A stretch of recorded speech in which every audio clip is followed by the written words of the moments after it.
This review will be short, like the game itself, which took me about 4.5 hours to beat, though if Stray had a completion percentage, mine would have been like 70. I didn't rush it by any means. I took my time exploring stuff and doing certain side quests for people, but I still ended up around there. Stray is a somewhat cute, somewhat tragic, somewhat disturbing game about a cat that gets lost in an underground city of robots and ravenous bug monsters.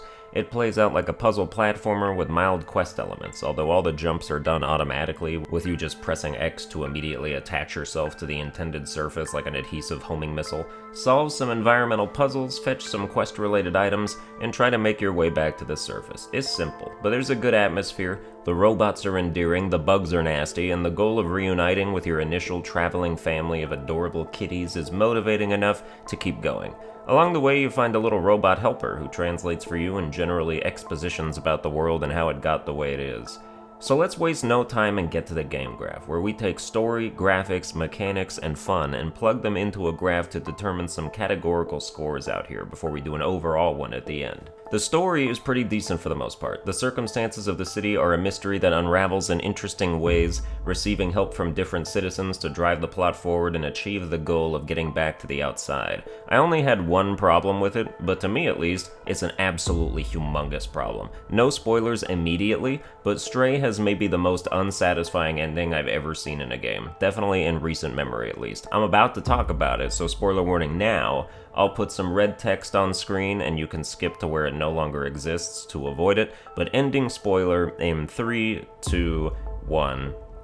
We never see our cat family at the end. Like, what the actual hell? That is literally the driving force of the damn story. We were adventuring with our loving band of felines, then we fell in a gap. They watched us do it, which was tragic, and you're trying to tell me that shouldn't be the primary reason we see this game through to the end?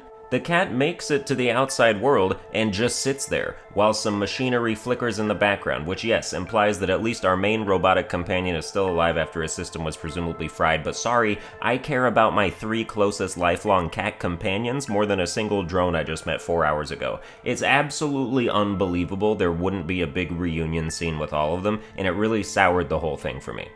Okay, spoilers over. Welcome back, unspoiled people. The spoilers have left the building. Anyway, I'm giving story a 50 because the lore and setting is good, but the ending just shits on it, man. I think the graphics are good. Specifically, the cat physics are nearly impeccable. All the cats act like cats, and their movements are pretty lined up with the real thing. Everything else gets the job done in a slightly above average way, so I'm giving graphics an 80. The mechanics are like, in my opinion, sure, you know? Like, you'll do a puzzle and be like, okay, sure. Or you'll fetch something and be like, sure. You'll complete a platforming section, which isn't really a platforming section because you just hold X to navigate everything, and you're like, sure. The best part is all the cat-related things they set up for you to distract yourself with for a few seconds, like scratching the furniture or knocking stuff off shelves, or drinking water even though there's thankfully no thirst meter. Mechanics get a score of sure, which roughly translates to a 75. Last but not least, we have fun. Is Stray fun?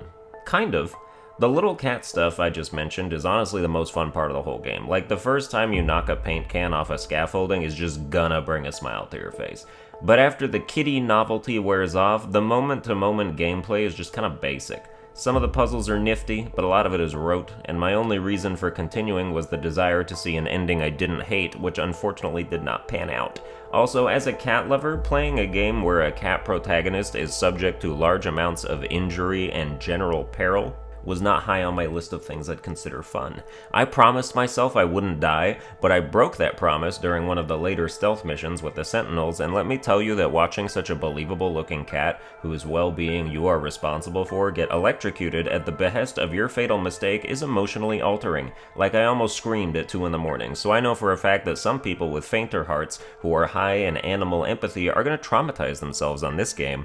I'm giving fun a 60. So now we come to the overall score, which isn't an average of the previous scores because some things are weighted differently, but I'm giving Stray an all-encompassing 71 out of 100. This is a very cool game idea that I wish let you create your own cat in the beginning, so people could play as representations of their real-life cats or just whatever they wanted it to look like. Good setting, good characters, good cat physics, good intrigue, whatever puzzles, whatever platforming, garbage ending. Well, that's gonna do it for this review. I hope you enjoyed it. Follow me on Twitter at Sunburned Albino. Subscribe for more content. Watch all my videos while a cat bites your toes, and I'll see you guys next time.